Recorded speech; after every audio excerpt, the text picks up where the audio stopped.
Club de Prensa con Juan Carlos Iragorri. Bienvenidos a Club de Prensa en NTN 24. Hoy transmitimos desde Washington, a 3 cuadras de la Casa Blanca, y también desde aquí, desde los estudios centrales de este canal de NTN 24. No olviden que al final de este programa ustedes lo pueden ver completo, o pueden ver a partes en nuestra página de Facebook, también por nuestra cuenta de Twitter, y el audio, el podcast, lo encuentran en SoundCloud.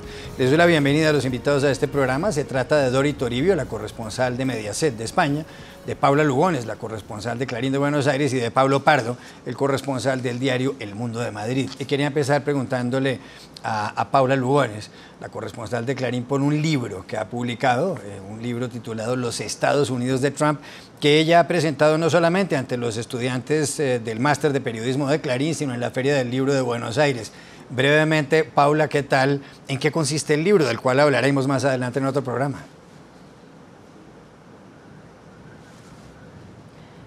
Hola Juan Carlos, buenos días.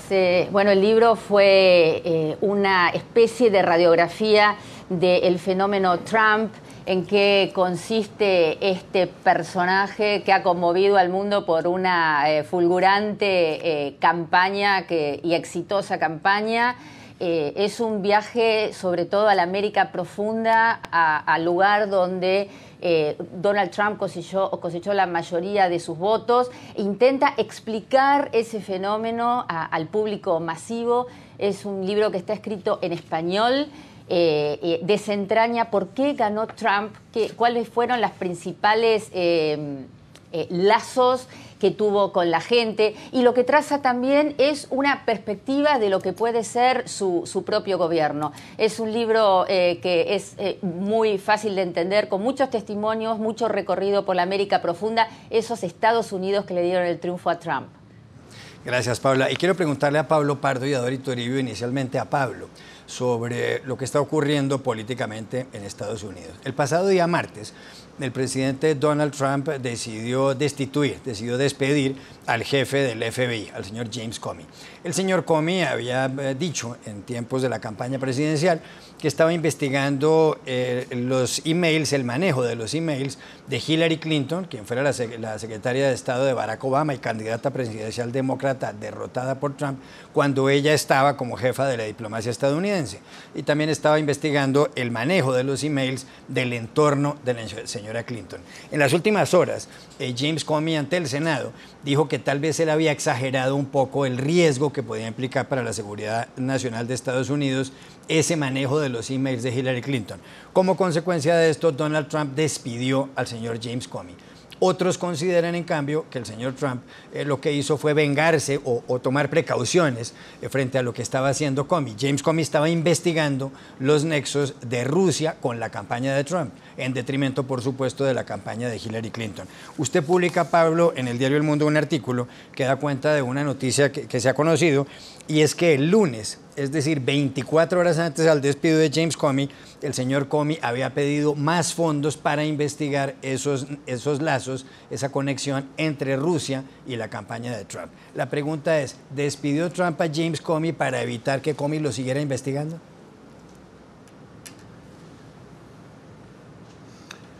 Nadie sabe exactamente por qué Trump ha despedido a Comey, porque es que Trump no lo ha dicho. La carta de destitución, las 121 palabras que Trump envió a Comey por medio de un guardia de seguridad privado de Trump, ni siquiera de la Casa Blanca, cuando Comey ya había visto en televisión que había sido cesado y que tardó en hacer los 1.200 metros que hay desde la Casa Blanca hasta el FBI 20 minutos, con un sobre amarillo a la atención del director Comey, no explicaba por qué le dimitía, por qué le cesaba. Nadie lo ha explicado, nadie en la Casa Blanca. Han dicho que todo el mundo estaba cansado de Comey, que Comey no tenía ningún prestigio, que en el FBI estaban hartos de Comey, que había una rebelión en el FBI contra Comey.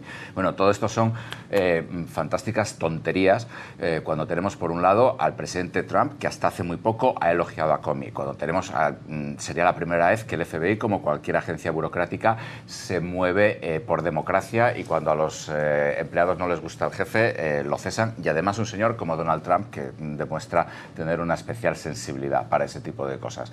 Con lo cual cabe pensar, todas las indicaciones son que a Comey se lo han llevado por delante por otras razones. ¿Qué otras razones hay? Nadie lo sabe. Dori Toribio, hoy trae el diario The New York Times, el más influyente del mundo, posiblemente, un editorial un poco extraño, porque es una carta abierta a Rod Rosenstein. El señor Rod Rosenstein es el número 2 del Departamento de Justicia, es decir, es el vicefiscal general de los Estados Unidos. Su jefe es el señor Jeff Sessions, un hombre que se declaró impedido para continuar con las investigaciones de los nexos entre la campaña de Donald Trump y Rusia, porque se había reunido cuando era senador con el embajador ruso. En esta carta abierta, el diario The New York Times dice, entre otras cosas, lo siguiente. Dice, en este momento especial, usted, le dice al señor Rosenstein, se encuentra, usted es posiblemente la persona que tiene la mayor autoridad en Estados Unidos para disipar esa nube y para restaurar la confianza de los estadounidenses en su gobierno. Y lo que le solicita el Times al señor Rosenstein es que nombre un fiscal independiente para que continúe con la investigación entre esos supuestos nexos entre Moscú y la campaña de Donald Trump. Debe Rosenstein, un hombre que lleva sirviendo a Estados Unidos, que ha ocupado ese puesto durante los últimos 5 gobiernos en Estados Unidos, nombrar ese fiscal independiente para que la ciudadanía estadounidense quede tranquila? Es que creo que no está en ese momento todavía, porque ahora mismo aún estamos, me da la sensación, en la fase del terremoto, de las sacudidas que ha dejado el terremoto, empezando por el segundo del fiscal general, por Rosenstein, que según explicaba hoy el diario Washington Post y el diario New York Times, que recordemos, estas últimas 24 horas están volcados junto con el Wall Street Journal en grandes investigaciones para desvelar los detalles de por qué Donald Trump despide a Comey, sobre todo esos detalles internos de qué pasó en la Casa Blanca en las horas previas y posteriores al despido, y están desplegando entre 14 y 20 periodistas que están firmando las informaciones con 30 y 40 fuentes cada uno para confirmar todos los detalles que ocurrieron. Y una de las cosas que está confirmando hoy el diario Washington Post es que Rosenstein amenazó con presentar su dimisión después de que la Casa Blanca, después de que Donald Trump decidiera el despido de James Comey, porque no le gustó la narrativa que estaba empleando la Casa Blanca, que recordemos durante las primeras horas fue echar toda la culpa al Departamento de Justicia. Decir que el Departamento de Justicia, en concreto quien está al frente de la investigación ahora, como explicabas, que es el segundo del fiscal general de Sessions, había propuesto en este memorándum que se despidiera al director del FBI, y lo que había hecho el presidente de Estados Unidos es seguir esta recomendación. Esto al parecer no gustó a Rosenstein y amenazó con dimitir si la Casa Blanca no corregía estas versiones, que es lo que hizo ayer, que es lo que escuchamos ayer, cuando la Casa Blanca viró sus justificaciones y dijo que no, que esta era una decisión que había tomado personalmente el presidente de Estados Unidos y además la había tomado ya desde hace algunos meses. Y creo que es importante que subrayemos esto que están haciendo los medios de comunicación, incluida esa carta que mencionabas. Lo que están haciendo ahora mismo es aumentar la presión. Primero para que se nombre a ese fiscal especial, pero sobre todo también para conocer exactamente qué ha ocurrido en las últimas horas. Y están desvelando esos detalles. Por ejemplo, también la investigación del Washington Post cita 30 fuentes para confirmar precisamente que James Comey había solicitado al Departamento de Justicia más dinero para ampliar la investigación, y todos esos otros detalles sobre la supuesta furia del presidente Donald Trump las últimas semanas y las tensiones directas con James Comey, porque consideraba que no le estaba siendo leal, que no le estaba dando la razón con sus ataques a Barack Obama de espionaje, y sobre todo que estaba poniendo en primer plano la investigación sobre los vínculos de la campaña de Donald Trump con Rusia, cuando Trump consideraba que este tendría que ser un asunto menor y que el FBI debería estar mucho más centrado en frenar las filtraciones que, como vemos, continúan desde dentro del gobierno de Estados Unidos. Tengo una pregunta para los tres, empezando por Paula, pero además conviene recordar aquí, subrayar, que toda esta investigación de los supuestos nexos de Rusia con la campaña de Donald Trump pueden conducir, en caso de que se demostrara que en efecto Rusia se alió con Donald Trump para influir en los resultados de las elecciones del 8 de noviembre, cosa que no ha pasado aún y donde no hay realmente datos nuevos. Si eso llegara a pasar, podría haber un juicio político contra Donald Trump. Pero aquí la pregunta va a lo siguiente. Varios medios de comunicación, como consecuencia de la destitución de Comey, han publicado artículos, han hecho reportajes en televisión y han hablado por radio sobre el asunto. Han hecho un paralelo entre este episodio del FBI, de Comey y de Trump, con lo que ocurrió en el escándalo de Watergate. En 1972, cuando Richard Nixon, republicano, era presidente, dos reporteros del diario The Washington Post, Bob Woodward y Carl Bernstein, descubrieron cómo en el edificio del Watergate, en la capital de Estados Unidos, habían entrado unos individuos al cuartel general de la campaña del Partido Demócrata, de la campaña de la oposición, para espiarla. Esto desembocó el 9 de agosto de 1974 en la renuncia del presidente Richard Nixon, único presidente que ha renunciado. Muy bien, varios periódicos como el diario Clarín de Buenos Aires, entre otros, han dicho que hay un paralelismo, una comparación entre el Watergate y lo que está ocurriendo ahora. Además cuentan cómo en un momento dado del escándalo de Watergate, el presidente Richard Nixon destituyó a un fiscal independiente, al señor Archibald Cox, quien estaba haciendo algunas pesquisas en lo que tiene que ver con el Watergate, y esto produjo pocas semanas después o unos meses después la renuncia del señor Nixon. Esto había ocurrido justamente en octubre del 73, Nixon renunció en agosto del 74, como mencionaba. ¿Estamos ante un nuevo Watergate? Se lo pregunto a Paula Lugones, ¿o eso son exageraciones de analistas y de periodistas? Mira, Juan Carlos, creo que hay muchas señales parecidas. Podríamos decir que no sé si estamos ante un nuevo Watergate, pero hay semillas de un escándalo similar que podría incluso terminar en un impeachment. Recordemos que a Nixon se lo acusaba de espiar al partido demócrata, al partido rival, y ocultar información sobre eso. Y acá estamos hablando de que hay una potencia involucrada que interviene en los asuntos internos, o que podría haber intervenido en los asuntos internos de los Estados Unidos, ¿no? El caso en sí podría ser absolutamente mayor. Por ahora hay un paralelismo en el despido de la persona que estaba investigando al presidente y toda esa situación tan comprometida, pero hay que ir paso a paso. Me parece que todavía es temprano para hablar de impeachment, aunque definitivamente un caso como este sí podría llevarlo a un juicio político al presidente Trump. Como siempre, la llave de todo esto, de esta posibilidad que por ahora parece un poco remota, la tienen los republicanos en el Congreso, que tienen mayoría en ambas cámaras y son los que podrían o deberían abrirle la puerta a un futuro impeachment o juicio político. Pero cuidado, no es tan fácil hablar de sacar en los Estados Unidos a un presidente del poder. No es tan fácil como en algunos países, lamentablemente, de América Latina. Acá las instituciones funcionan y sobre todo hay que tener en cuenta lo que está pasando en el interior con los votantes de Trump. Los republicanos en el Congreso realmente no toleran a Donald Trump. Muchos de ellos han tenido que tragarse su triunfo porque ha tenido un arrollador impulso y apoyo en el interior del país. Y yo vengo ahora precisamente de recorrer el interior del país y Donald Trump todavía tiene un gran apoyo entre sus votantes.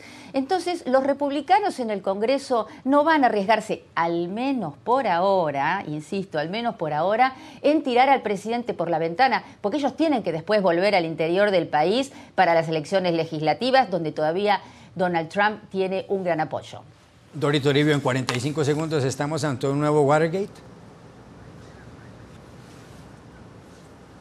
No, pero recordemos que esta comparación no solo la están haciendo los medios de comunicación, también muchos congresistas y senadores, los más veteranos, hablan de ecos nixonianos, es la palabra que están utilizando, porque es verdad que desde Nixon ningún presidente había sido capaz de despedir a un alto cargo de Washington que estuviera liderando una investigación que potencialmente pudiera afectarle. Esto es lo que a mí sí me recordaría a lo que ocurrió en aquella masacre, en la llamada masacre del sábado por la noche. Ahora bien, a mí más que ir camino hacia el Watergate, ahora mismo donde estamos, en el estadio que estamos, mañana no lo sé, pero ahora mismo esto me recuerda más a aquel caos inicial cuando Donald Trump firmó, por ejemplo, su veto migratorio en febrero, a todo aquel caos que se desencadena porque es una orden migratoria que no se habían preparado, que no habían calculado, que no habían consultado con ninguna agencia del gobierno más, que no habían medido las consecuencias. Creo sinceramente que lo que hace Donald Trump con el despido de James Comey, que había decidido antes, pero de repente tiene una especie de reacción, un impulso y decide despedirle la tarde del martes por la noche sin haber avisado a nadie, sin haber consultado con el Departamento de Justicia, casi como una reacción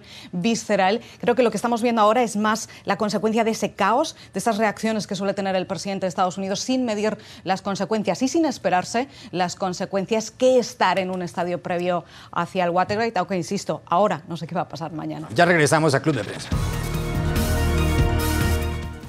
Volvemos a Club de Prensa en NTN 24. Hay varias noticias de Argentina. Una de ellas, el Congreso está impulsando una ley para echar atrás un fallo de la Corte Suprema de Justicia que pretendía permitir que algunos miembros de la dictadura argentina que están en prisión salieran de la cárcel antes de tiempo. Ha habido manifestaciones multitudinarias.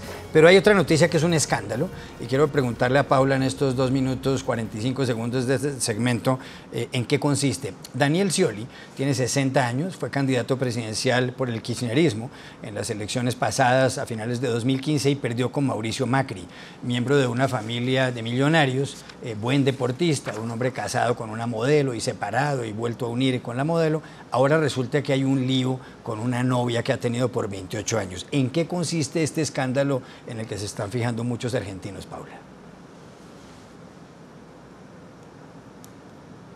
Mira, para sintetizar, Juan Carlos, es que la política se ha mezclado con el espectáculo de una manera tremenda en estos últimos años, pero particularmente ayer a la noche estábamos todos los argentinos siguiendo este culebrón que cambiaba minuto a minuto.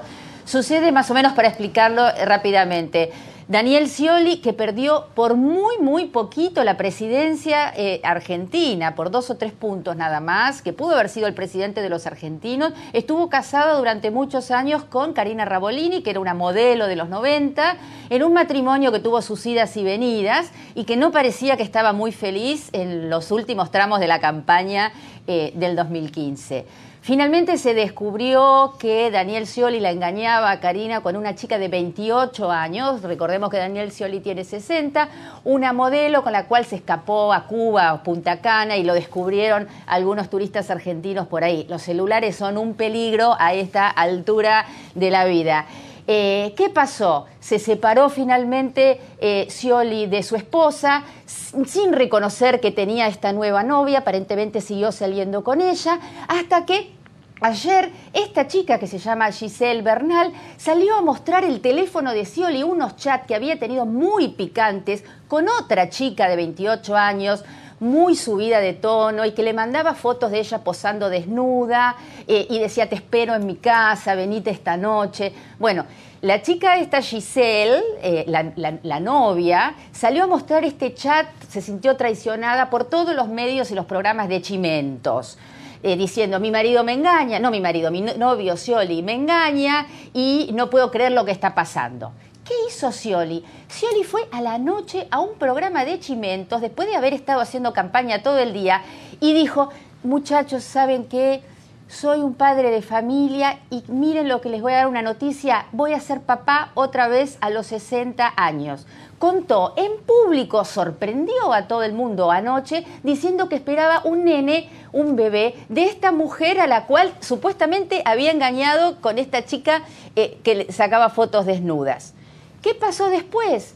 Inmediatamente, a la media hora que Scioli salía a decir que era un papá, iba a ser un papá feliz a los 60 años, salió esa chica y decía: no, Daniel Scioli, sos un tremendo mentiroso. A mí me hiciste ocultar por 3 meses que estaba embarazada. Me pediste que abortara a ese bebé. Dijiste que no necesitabas un bebé a esta altura, que no lo querías. Y ahora salís por la televisión sin consultarme a mí a decir que querés la familia perfecta. Imagínense el escándalo que se armó, no solo porque es un culebrón tremendo, sino porque Scioli es un candidato que se está por presentar en las próximas elecciones en octubre y a la vez se vende como un defensor de los valores tradicionales, de los valores cristianos, es amigo del Papa Francisco. Imagínense que está recomendando un aborto a su nueva pareja, realmente no le viene nada bien para estas elecciones. Dorito, le digo a Pablo Pardo una frase de 5 segundos de cada uno sobre este asunto. Yo no sé si tengo neuronas suficientes para seguir semejante embrollo. Lo único que digo es que sí es verdad que a mí me fascina cómo la política argentina sigue estando vinculada durante tanto tiempo con el mundo del espectáculo. Esto es un tema que sí que me resulta fascinante. Ayer Donald Trump, después de reunirse con el ministro de Exteriores ruso en un encuentro en el cual los medios de Estados Unidos no estuvieron autorizados a entrar, solo los rusos, apareció ante la prensa con Henry Kissinger, que había sido secretario de Estado, que ya tiene 90 y pico años, muy mayor, pero que tiene una frase que yo creo que es perfecta en este caso, que es: el poder es el mayor afrodisíaco. Bueno, ya regresamos a Club de Prensa. Volvemos a Club de Prensa para despedirnos porque se acabó el tiempo. Gracias, Paula Lugones, gracias, Dorito Uribe, y gracias, Pablo Pardo, por haber estado aquí. Y a ustedes los espero mañana nuevamente en Club de Prensa.